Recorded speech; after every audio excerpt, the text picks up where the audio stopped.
Hello दोस्तों, आप सभी का विनायक क्लासेस के यूट्यूब चैनल पे स्वागत है। और ये जो अपनी लाइव क्लास की श्रृंखला है, इसमें आज अपन संविधान का चैप्टर पढ़ेंगे और वो भी महान्यायवादी। आप सभी को जिस प्रकार से पता है कि पिछली जो क्लास थी अपनी प्रस्तावना की क्लास थी, टॉपिक चौथा था, लेकिन उसमें से क्वेश्चन आने की पूरी संभावना है। उसी प्रकार से महान्यायवादी और आज अपन डिस्कस करेंगे महाधिवक्ता के चैप्टर के ऊपर, जो कि काफ़ी इंपॉर्टेंट चैप्टर है। चाहे से अपनी केंद्र लेवल की, सेंटर लेवल की एग्जाम हो या राज्य स्तर की एग्जाम हो, उनमें सभी में आपको महान्यायवादी व महाधिवक्ता के क्वेश्चन देखने को मिलते हैं। और ये अच्छे हैं दोनों टॉपिक एग्जाम की दृष्टि से, और अपन पहले वही टॉपिक ज़्यादा डिस्कस कर रहे हैं जो एग्जाम की दृष्टि से अपने लिए काफ़ी इंपॉर्टेंट है। और हर स्टूडेंट इन्हीं टॉपिकों को यानी कम नज़र यानी कम प्रकाश में लेता है, उन्हीं की अपन आज चर्चा करेंगे। तो देखते हैं पहले महान्यायवादी और उसके बाद में महाअधिवक्ता। तो पहले बात करेंगे अपन महान्यायवादी। तो इसके एक एक क्वेश्चन के ऊपर चर्चा करते हुए अपन आगे बढ़ेंगे। तो पहली बात है महान्यायवादी, इसका उल्लेख संविधान के अनुच्छेद 76 में है। इसका उल्लेख संविधान के अनुच्छेद 76 में वर्णित है। पहली बात कि इसका उल्लेख संविधान के कौन से अनुच्छेद में है? अनुच्छेद 76 में है। नेक्स्ट, महान्यायवादी को अपन अटॉर्नी जनरल, महान्यायवादी को अटॉर्नी जनरल के नाम से भी जानते हैं।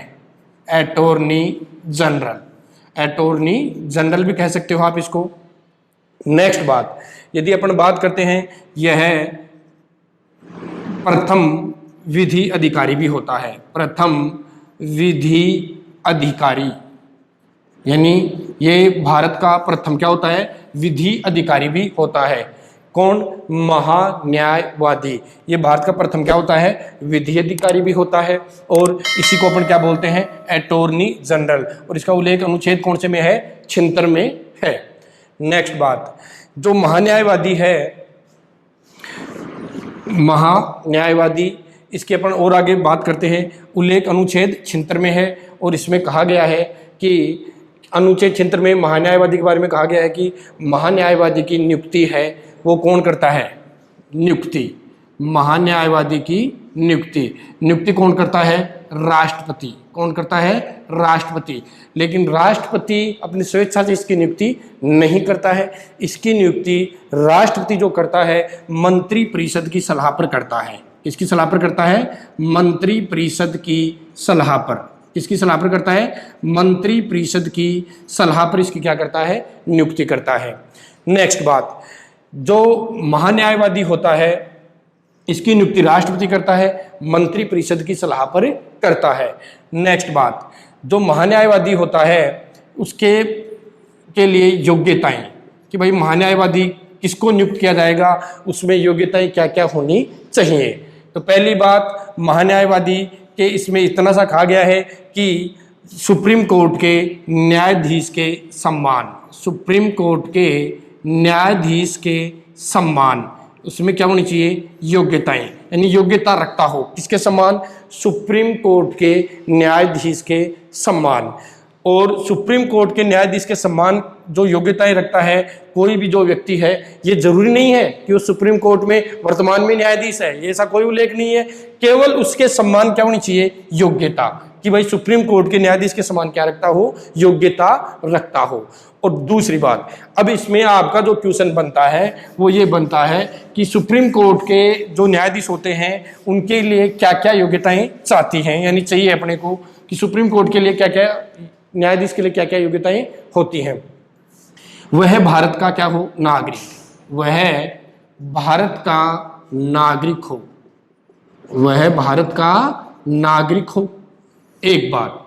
दूसरी बात, किसी हाई कोर्ट में 5 वर्ष तक, किसी हाई कोर्ट में 5 वर्ष तक, एक से अधिक हाई कोर्ट भी हो सकते हैं, लेकिन लगातार किस प्रकार से कार्य किया होना चाहिए? लगातार कार्य किया होना चाहिए।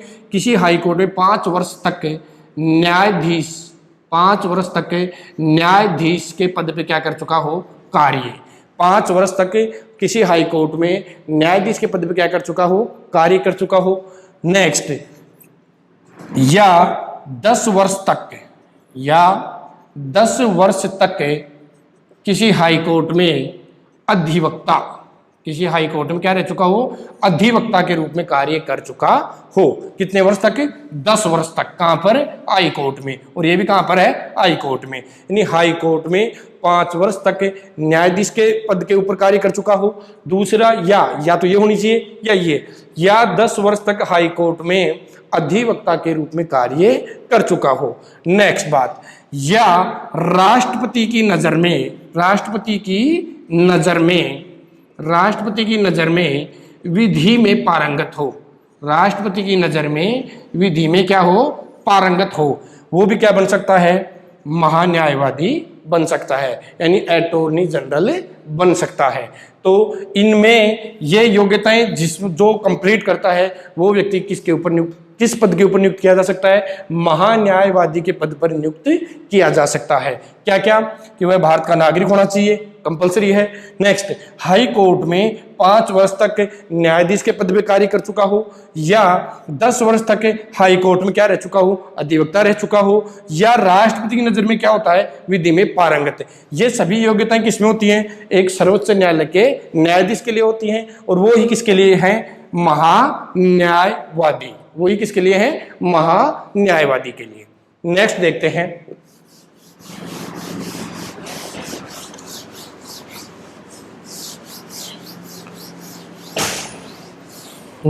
हैं, इसका कार्यकाल। यदि अपन बात करते हैं महान्यायवादी का कार्यकाल की, तो इसका कार्यकाल अनिश्चित है। यानी कई बार आपको एग्जाम में मिलेगा 5 वर्ष, 6 वर्ष, 65 वर्ष की आयु तक, इस प्रकार के क्वेश्चनों में आंसर मिलते हैं।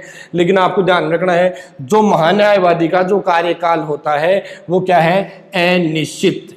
क्या होता है, अनिश्चित होता है। इसका कार्यकाल क्या होता है, अनिश्चित होता है। नेक्स्ट बात, यानी महान्यायवादी राष्ट्रपति के प्रसाद पर्यंत कार्य करता है। राष्ट्रपति के प्रसाद पर्यंत कार्य करता है। कौन करता है, तो आपका आंसर आएगा महान्यायवादी। ये राष्ट्रपति के प्रसाद पर्यंत क्या करता है, कार्य करता है। कौन, महान्यायवादी। और इसका कार्यकाल क्या है, अनिश्चित। इसका कार्यकाल क्या है, अनिश्चित। प्रसाद पर्यंत, एक शब्द है अपने पास, प्रसाद पर्यंत का मतलब क्या होगा कि यानी जब तक राष्ट्रपति की इच्छा होगी तब तक ये पद पे बना रहेगा, अन्यथा ये पद पे नहीं रहेगा। नेक्स्ट बात, यदि आपको एग्जाम की दृष्टि से मैं आपको बताता हूं कि राष्ट्रपति के जो प्रसाद पर्यंत कार्य करता है वो एक तो अपना होता है कौन सा पद, महान्यायवादी का पद होता है। एक होते हैं अपने मंत्रिमंडल के मंत्री, और एक होता है राज्यपाल। ये जो 3 पद हैं ये तीनों ही किसके प्रसाद पर्यंत कार्य करते हैं, तो राष्ट्रपति के प्रसाद पर्यंत कार्य करते हैं। कौन कौन से, मंत्रिमंडल, केंद्रीय मंत्रिमंडल के मंत्री, राज्यपाल और महान्यायवादी। ये तीनों ही यानी राष्ट्रपति के प्रसाद पर्यंत कार्य करते हैं। और एक ऑप्शन में एग्जामिनर देता है केग, नियंत्रक व महालेखा परीक्षक, और कहेगा निम्नलिखित में से कौन सा अधिकारी राष्ट्रपति के प्रसाद पर्यंत कार्य नहीं करता है। तो राज्यपाल भी करता है, महान्यायवादी भी करता है, केंद्रीय मंत्रिमंडल के मंत्री भी करते हैं उसके प्रसाद पर्यंत, लेकिन केग उसके प्रसाद पर्यंत कार्य नहीं करता है। नेक्स्ट, ये बात किसकी हो गई, कार्यकाल की बात हो गई। नेक्स्ट बात, ये यानी इसको अपन हटाने की प्रक्रिया की बात करेंगे कि भाई कार्यकाल, यहीं पर अपन देख सकते हैं कि हटाने की प्रक्रिया, तो इसकी हटाने की प्रक्रिया का कोई उल्लेख नहीं है संविधान में। हटाने की प्रक्रिया का कोई उल्लेख नहीं है। राष्ट्रपति जब चाहे इसको अपने इसके पद से क्या कर सकता है, सेवानिवृत्त कर सकता है, इसको हटा सकता है। नेक्स्ट बात, यानी अपन कह सकते हैं जब तक मंत्री परिषद रहेगी, जब तक मंत्री परिषद होती है, अमूमन मानते हैं अपन ऐसा कि जब तक मंत्री परिषद अपने कार्य में रहती है तब तक ये भी अपने पद के ऊपर बना रहता है। यानी जो सरकार होती है, और ये आपको सबको मैंने बताया है शुरू में कि मंत्री परिषद की सलाह पर इसकी नियुक्ति कौन करता है, तो राष्ट्रपति करता है। और जब तक मंत्री परिषद रहती है तब तक अमूमन ये भी अपने पद के ऊपर बना रहता है। दूसरी बात, ये राष्ट्रपति के क्या करता है, प्रसाद पर्यंत कार्य करता है, या ये स्वेच्छा से भी अपना क्या दे सकता है, त्याग पत्र दे सकता है। यानी महा जो न्यायवादी होता है वो स्वेच्छा से त्यागपत्र दे सकता है। मंत्री परिषद जब तक आए तब तक ये पद भी बना रह सकता है, और या मंत्री परिषद समाप्त हो जाती है तो भी इसका पद क्या हो जाता है, समाप्त हो जाता है, और दूसरी जो सरकार आती है वो दूसरी नियुक्ति के लिए अपने किसी कैंडिडेट को बताती है राष्ट्रपति को। यह हो गया इसका कार्यकाल, हटाने की प्रक्रिया। नेक्स्ट यहीं पर अपन देख सकते हैं शपथ कि महान्यायवादी को शपथ कौन दिलाता है। तो महान्यायवादी को शपथ कौन दिलाएगा, राष्ट्रपति। कौन दिलाएगा, राष्ट्रपति। यानी महान्यायवादी को जो शपथ दिलाई जाती है वो किसके द्वारा दिलाई जाती है, राष्ट्रपति के द्वारा दिलाई जाती है। नेक्स्ट, और ये अपना त्यागपत्र भी किसको देता है, तो भी आपका आंसर क्या आएगा, राष्ट्रपति। किसको आता है, राष्ट्रपति। यानी शपथ राष्ट्रपति और त्यागपत्र भी कौन देता, किसको दिया जाता है, राष्ट्रपति को दिया जाता है। यानी ये दोनों कार्य, शपथ का काम भी राष्ट्रपति है और त्यागपत्र ये अपना किसको देता है, तो राष्ट्रपति को देता है। तो नियुक्ति हो गई, शपथ हो गई, त्यागपत्र हो गया, इसका कार्यकाल की बात कर ली अपने, और हटाने की प्रक्रिया की बात कर ली। किसकी, महान्यायवादी। अब इस टॉपिक को अपन आगे, ये तो कॉमन क्वेश्चन बनते हैं इसके, अब आगे इसके जो क्वेश्चन मैन है उनके ऊपर चर्चा करते हैं। देखो, और जो इसका उल्लेख है महान्यायवादी का वो आर्टिकल कौन से में है, तो आपका आंसर आएगा आर्टिकल 76 में इसका क्या है, उल्लेख। कौन से पद का, महान्यायवादी।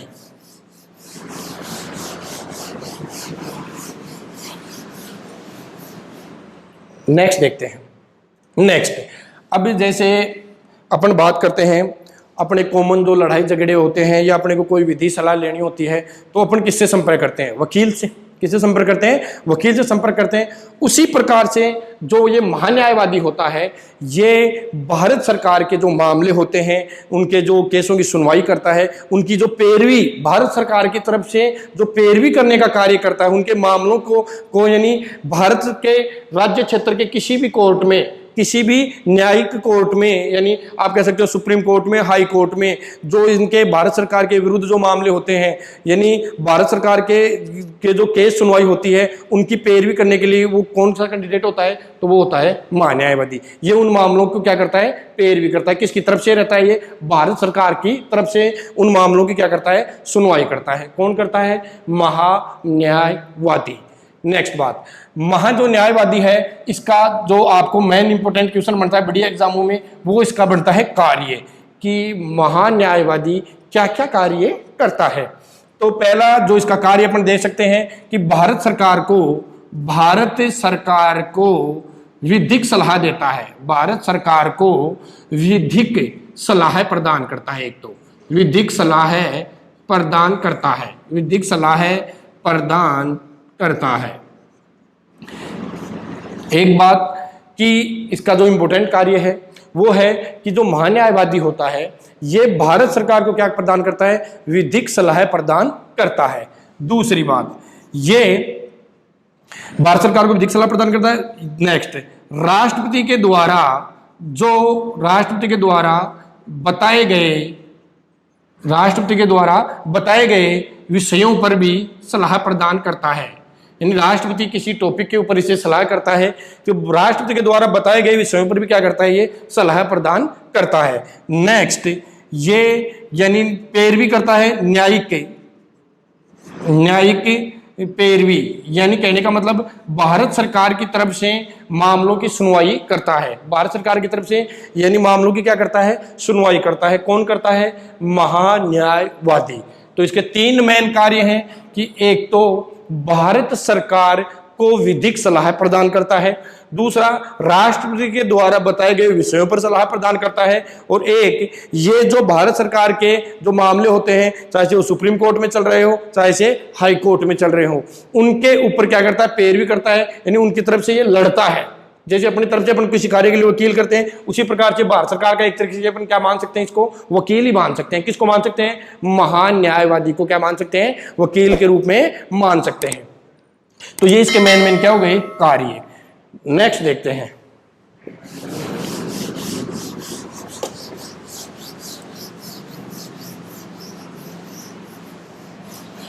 नेक्स्ट देखो, जो महान्यायवादी होता है ये इसको वेतन भत्तों की बात करते हैं कि इसको वेतन भत्ते कितने मिलते हैं। तो भाई सीधी सी बात यही है कि वेतन भत्ते का कोई संविधान में उल्लेख नहीं है। किसको कितना वेतन मिलना चाहिए, इनका कोई संविधान में उल्लेख नहीं है। आपका आंसर होगा राष्ट्रपति निश्चित करता है। कौन निश्चित करता है? राष्ट्रपति निश्चित करता है कि इसको कितना वेतन मिलना चाहिए। किसको? महान्यायवादी को कितना वेतन मिलना चाहिए, ये कौन निश्चित करता है? तो राष्ट्रपति के द्वारा क्या किए जाते हैं? निश्चित इसके वेतन भत्ते किए जाते हैं। नेक्स्ट, अब जो महान्यायवादी है इसके बारे में अपन बात करते हैं। जो इंपॉर्टेंट क्वेश्चन बनता है इसका, वो एक बनता है आर्टिकल 88 यानी अनुच्छेद 88। इसका जो है इंपॉर्टेंट क्वेश्चन है कि अनुच्छेद 88 कि आपको क्वेश्चन पूछेगा निम्नलिखित में से कौन सा अधिकारी सदन का यानी संसद के किसी सदन का सदस्य न होते हुए भी उसकी बैठकों में क्या लेता है? भाग लेता है। तो कौन लेता है? महान्यायवादी।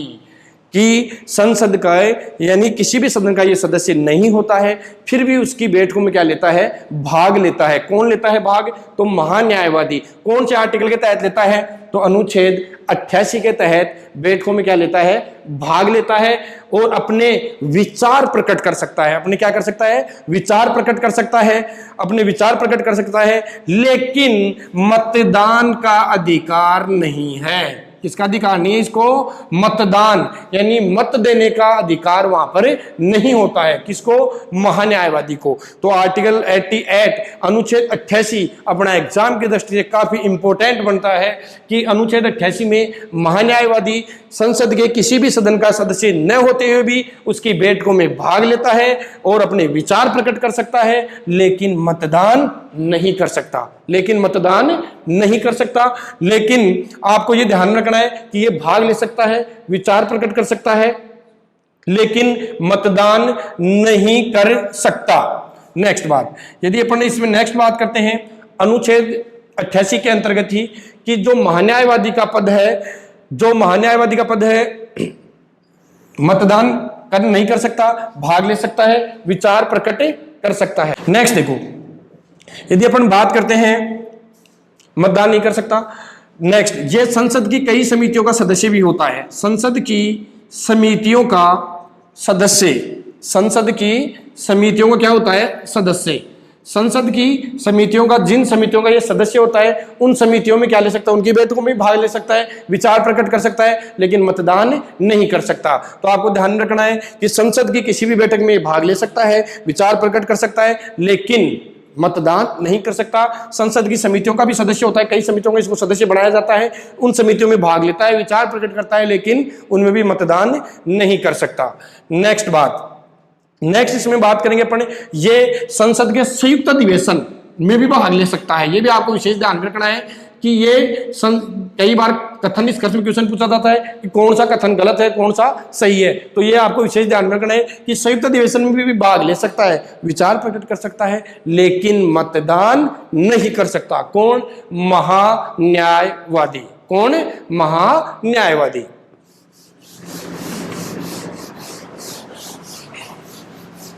नेक्स्ट देखो, महान्यायवादी की नेक्स्ट अपन बात करते हैं कि इसका और इंपॉर्टेंट क्वेश्चन क्या बनता है। देखो, पहली बात, कथन निष्कर्ष में बड़ी एग्जामों में से क्वेश्चन आते हैं कि ये यानी भारत सरकार का विधिक सलाहकार होता है। क्या होता है? विधिक सलाहकार होता है, या भारत का प्रथम विधि अधिकारी भी आप इसको मान सकते हो। नेक्स्ट बात, इसमें यदि अपन महान्यायवादी में नेक्स्ट बात करते हैं तो भारत के अंतर्गत प्रथम जो महान्यायवादी थे वो कौन बने थे? MC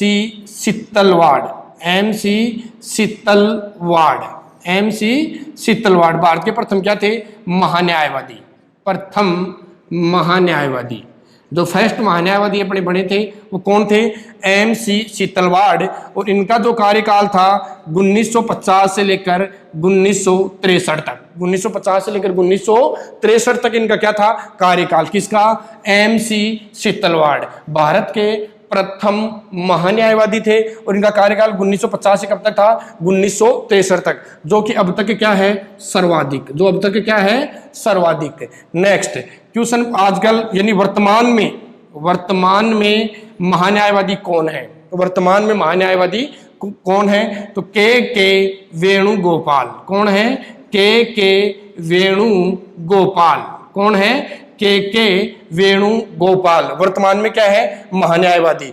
आजकल क्वेश्चनों का थोड़ा ट्रेंड चेंज हो गया है आने का, पहले इतना ही पूछता था कि वर्तमान में कौन है, तो के वेणुगोपाल। लेकिन ये कितने नंबर के हैं, तो आपका आंसर आएगा 15वें नंबर का। कितने नंबर का है ये, 15वें नंबर का जो अधिकारी है, महान्यायवादी है, ये क्रम से कितने नंबर का है, 15वें नंबर का। कौन है, के वेणुगोपाल। और प्रथम अपने कौन थे, MC सीतलवाड़ प्रथम थे, जिनका कार्यकाल 1950 से 1963 तक रहा, जो कि अब तक क्या है, सर्वाधिक। और ये जो वेणुगोपाल हैं ये कार्यरत हैं 2017 से। कब से कार्यरत हैं, 2017 से क्या है, कार्यरत है।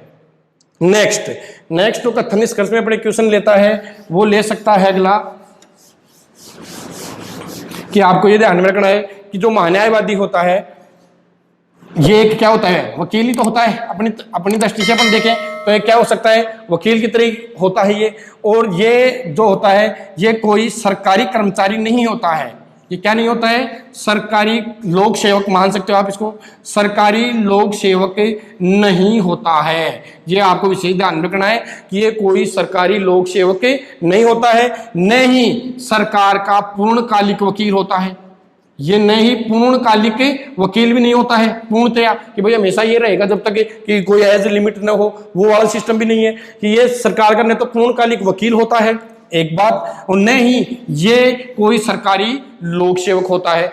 इसलिए महान्यायवादी को उसकी निजी प्रैक्टिस से नहीं रोका गया है, निजी प्रैक्टिस से नहीं रोका गया है, यानी वो अपनी कोर्टों में सुनवाई कर सकता है। लेकिन जो विशेष बात आपको ध्यान रखनी है कि ये कभी भी भारत सरकार के विरुद्ध मामलों की सुनवाई नहीं करता है। ये भारत सरकार के जो विरुद्ध मामले होते हैं उनके लिए सुनवाई नहीं कर सकता है, लेकिन अपने भरण पोषण यानी पालन पोषण के लिए ये अपनी इसको ये क्या कर सकता है, निजी प्रैक्टिस कर सकता है। इसके लिए इसको रोका नहीं गया है। किसको, महान्यायवादी को रोका नहीं गया है। नेक्स्ट बात करेंगे इसकी अपन महान्यायवादी की।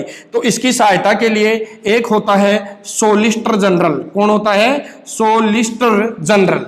एक कौन होता है इसकी सहायता के लिए, सोलिसिटर जनरल एक इसकी सहायता के लिए होता है। और जो सोलिसिटर जनरल है ये भारत सरकार का या अपने भारत का दूसरा सबसे बड़ा विधि पद है, यानी विधि अधिकारी होता है। दूसरा सबसे बड़ा क्या होता है, विधि अधिकारी। कौन होता है, तो आपका आंसर आएगा सोलिसिटर जनरल। कौन होता है, सोलिसिटर जनरल है, वो दूसरा सबसे बड़ा क्या होता है, विधि अधिकारी होता है। और वर्तमान में यानी जो अतिरिक्त सोलिसिटर जनरल भी होते हैं, कौन होते हैं, अतिरिक्त सोलिसिटर जनरल। कौन होते हैं, अतिरिक्त सोलिसिटर जनरल। तो अतिरिक्त जो सोलिसिटर जनरल और एक होता है सोलिसिटर जनरल। अतिरिक्त सोलिसिटर जनरल के वर्तमान में अतिरिक्त सोलिसिटर जो होते हैं, अतिरिक्त सोलिसिटर जनरल, इनकी संख्या वर्तमान में 6 के समथिंग है। ये इनकी संख्या क्रम हमेशा चेंज होता रहता है क्योंकि ये भारत सरकार के ऊपर निर्भर करते हैं। नेक्स्ट जो मेन जो आपका जो क्वेश्चन बनता है कथन निष्कर्ष का, ये भी बन सकता है कि सोलिसिटर जनरल और अतिरिक्त सोलिसिटर जनरल का भारतीय संविधान में कोई प्रावधान नहीं है। ये जो दोनों ही पद होते हैं ये भारत सरकार के द्वारा, किसके द्वारा, भारत सरकार के द्वारा क्या है, सर्जित हैं। भारत सरकार के द्वारा क्या है, सर्जित। यानी इन दोनों का सोलिसिटर जनरल और अतिरिक्त सोलिसिटर जनरल जितने भी होते हैं इनकी संख्या कोई फिक्स नहीं होती है, लेकिन सोलिसिटर जो जनरल है ये दूसरा सबसे बड़ा क्या होता है, विधि अधिकारी होता है। उसके बाद में कौन होते हैं, अतिरिक्त सोलिसिटर जनरल। और जो अतिरिक्त सोलिसिटर जनरल हैं इनकी वर्तमान में संख्या 6.5 बताते हैं। अलग अलग जो सरकारें आती हैं इनकी संख्या आगे पीछे होती रहती है, कभी ज्यादा हो जाती है कभी कम हो जाती है। लेकिन आपको ध्यान रखना है कि ये भारत सरकार के द्वारा सर्जित पद है। इन दोनों का ही संविधान में कोई उल्लेख नहीं है, संविधान में कोई उल्लेख इनका नहीं है। ये सब बातें अपनी किसके बारे में है, महान्यायवादी के बारे में।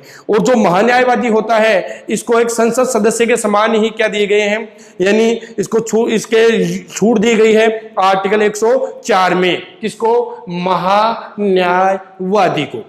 मेरे हिसाब से आपका ये चैप्टर क्लियर है कौन से के बारे में, महान्यायवादी। और इसी से रिलेटेड एक चैप्टर अपना बनता है महाअधिवक्ता, उसकी ओर चर्चा करते हैं।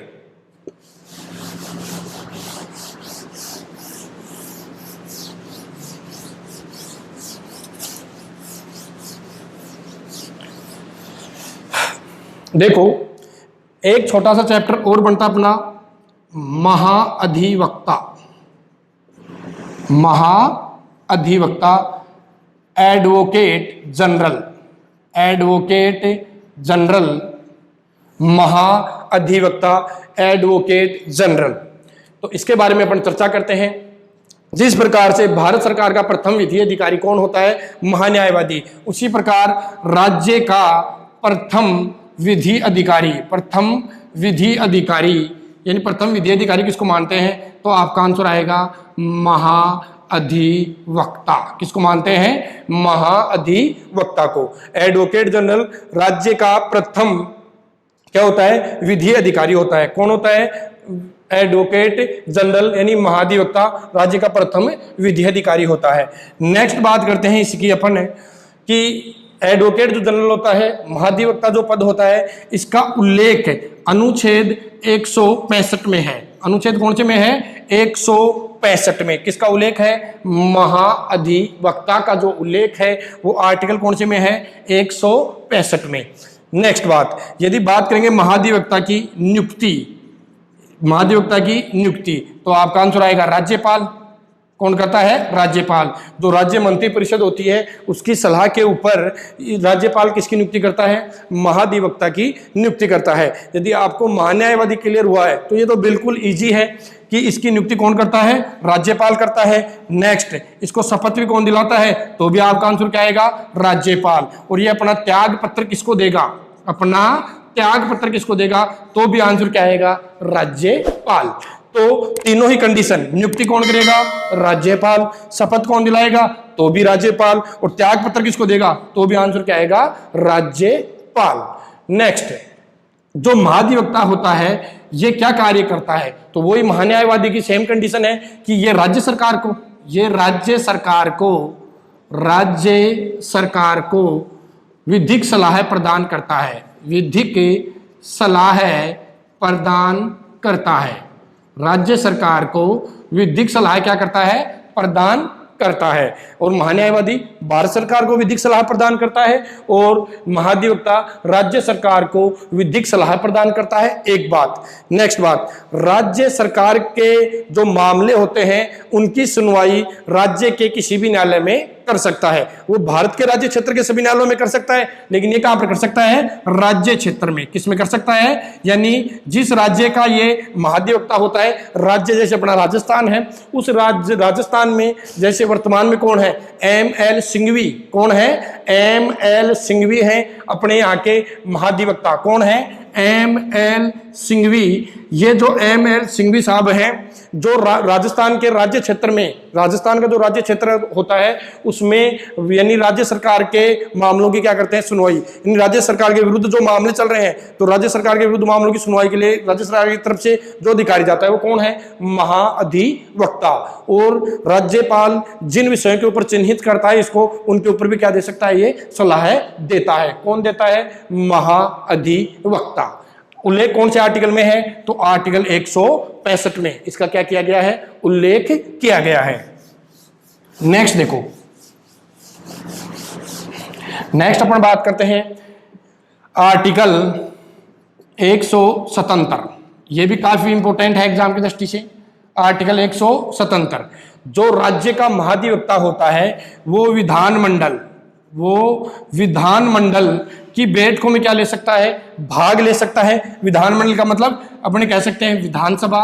वह जिन राज्यों में क्या है? विधान परिषद। जिन राज्यों में क्या है? विधान परिषद यानी विधानसभा व विधान परिषद, इनकी बैठकों में क्या ले सकता है? भाग ले सकता है, विचार प्रकट कर सकता है, लेकिन मतदान नहीं कर सकता। लेकिन मतदान नहीं कर सकता। कौन? महाअधिवक्ता। यानी विधानमंडल की बैठकों में यानी विधानसभा की और विधान परिषद की बैठकों में भाग ले सकता है, लेकिन मतदान नहीं कर सकता। कौन नहीं कर सकता? महाअधिवक्ता। एक बात। नेक्स्ट बात, इसका जो क्वेश्चन बनता है वो बनता है कि महाधिवक्ता के पद के लिए क्या क्या योग्यताएं अपने को चाहिए? तो महान्यायवादी के लिए चाहिए थी अपने को सुप्रीम कोर्ट के समान, और इसमें योग्यताएं चाहिए अपने किसको समान? हाई कोर्ट के न्यायाधीश के समान। होना जरूरी नहीं है, उसके समान योग्यताएं चाहिए। इसको क्या चाहिए? योग्यता। यदि वो योग्यताएं करता है कंप्लीट तो वो किसके पद में नियुक्त हो सकता है? महाधिवक्ता के पद में नियुक्त किया जा सकता है। हाई कोर्ट के न्यायाधीश के समान योग्यताएं।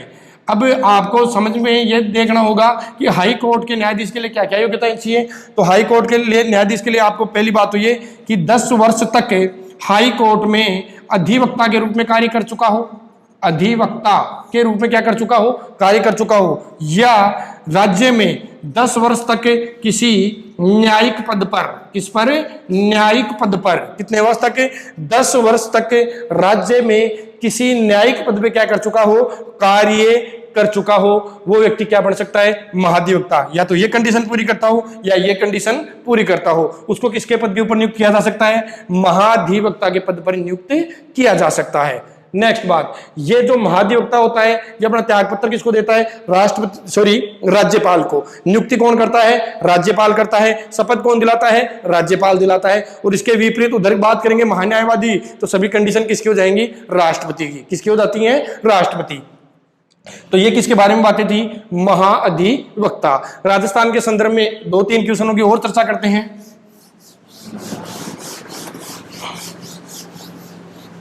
देखो, यदि राजस्थान के संदर्भ में अपन बात करते हैं कि राजस्थान के प्रथम महाधिवक्ता, राजस्थान के प्रथम महाधिवक्ता कौन बने थे, राजस्थान के प्रथम महाधिवक्ता कौन बने थे, तो जी.सी. कासलीवाल, जी.सी. कासलीवाल प्रथम क्या थे, महाअधिवक्ता। फर्स्ट क्या थे ये महाधिवक्ता, कौन से राज्य के, अपने राजस्थान राज्य के प्रथम महाधिवक्ता कौन थे, जी.सी. कासलीवाल। ये राजस्थान के प्रथम क्या थे, महाधिवक्ता थे। नेक्स्ट, यानी इनकी नियुक्ति की गई थी 1957 में। 1957 में राज्य पुनर्गठन आयोग 1956 था, उसके यानी 1956 में जो राज्यों का गठन हुआ, उसके बाद में अपन इसकी बात करते हैं, यानी 1 नवंबर 1956 को वर्तमान स्वरूप में आया था अपना राजस्थान। तो प्रथम इसके बाद में जो महाधिवक्ता नियुक्त किए गए वो कौन थे, जी.सी. कासलीवाल फर्स्ट थे। और वर्तमान में कौन है, तो M.L. सिंघवी। कौन है, M.L. सिंघवी। कौन है, M.L. सिंघवी। अब वही बात हो सकता है कि ये क्रम से कितने नंबर के बनाए गए हैं, तो आपका आंसर होगा 18वें नंबर के। कितने नंबर के हैं, 18वें नंबर के राजस्थान के महाधिवक्ता कौन है, M.L. सिंघवी। कितने नंबर के हैं, 18वें नंबर के क्या है, महाधिवक्ता हैं। कौन है, M.L. सिंघवी। और जबकि प्रथम कौन थे, जी.सी. कासलीवाल। ये क्या थे, प्रथम थे, ये अपने क्या थे, प्रथम थे। नेक्स्ट बात करते हैं कि जो महाधिवक्ता होता है इसके वेतन भत्ते भी कौन डिसाइड करता है, तो भी आपका आंसर क्या आएगा, राज्यपाल। इसके वेतन भत्ते क्या करता है, डिसाइड करता है। और ये क्या काम करता है, राज्य सरकार को विधिक सलाह प्रदान करता है और उनकी मामलों की पैरवी राजस्थान किया, अपने राजस्थान राज्य की बात कर लो कि राजस्थान का जो महाधिवक्ता है वो राजस्थान क्षेत्र में उनके मामलों की क्या करेगा, पैरवी करेगा। तो इस प्रकार से ये दो अपने महत्वपूर्ण टॉपिक हैं, एक था महान्यायवादी और दूसरा क्या है, महाअधिवक्ता। और इसमें आपको मैंने बता दिया है कि इसमें जो मेन जो टॉपिक के क्वेश्चन बनते थे वो मैंने आपके चर्चा में किए हैं। नेक्स्ट, आर्टिकल 76 हो गया, 60 हो गया, इधर आर्टिकल 88 हो गया और इधर एक आर्टिकल कौन सा हो गया, 177। आर्टिकल कौन सा हो गया, 177। तो आर्टिकल 76 और 78 का संबंध तो किससे है, महान्यायवादी से। कि आर्टिकल 76 में तो इसकी नियुक्ति शपथ आदि का प्रावधान है और आर्टिकल 88 में क्या कहा गया है कि संसद की बैठकों में भाग ले सकता है लेकिन उसको मतदान करने का अधिकार नहीं है, विचार प्रकट कर सकता है। और उसी प्रकार से आर्टिकल 165 में क्या कहा गया है कि आर्टिकल 165 में यह कहा गया है कि इसमें एक महाधिवक्ता का प्रावधान है और आर्टिकल 177 में ये विधानमंडलों की बैठकों में क्या ले सकता है, भाग ले सकता है लेकिन मतदान नहीं कर सकता, विचार प्रकट कर सकता है। इस प्रकार से ये अपने दो टॉपिक होते हैं, एक तो महान्यायवादी और एक महाअधिवक्ता। और जब आप सभी को जैसे पता है कि जो अपनी एग्जाम होती है उसमें सभी टॉपिक अपने लिए इंपॉर्टेंट होते हैं। ये नहीं कि ये महान्यायवादी छोटा टॉपिक है, महाधिवक्ता छोटा टॉपिक है, इसको छोड़ दे, क्योंकि आपको सभी को पता है कि जो जैसे अपन एक मानते हैं कि एक बड़ा सा महल है, जो बड़ा सा महल होता है उसमें एक छोटा सा क्या होता है, दरवाजा होता है, और उस दरवाजे में भी एक छोटा सा क्या होता है, लॉक होता है, और जो एक लॉक के लिए भी क्या होती है, छोटी सी चाबी होती है जो कि उस पूरे महल को क्या कर देती है, खोल देती है। उसी प्रकार से छोटे छोटे क्वेश्चन ही आपको एग्जाम क्या कराते हैं, क्लियर कराते हैं। जय हिंद, जय भारत।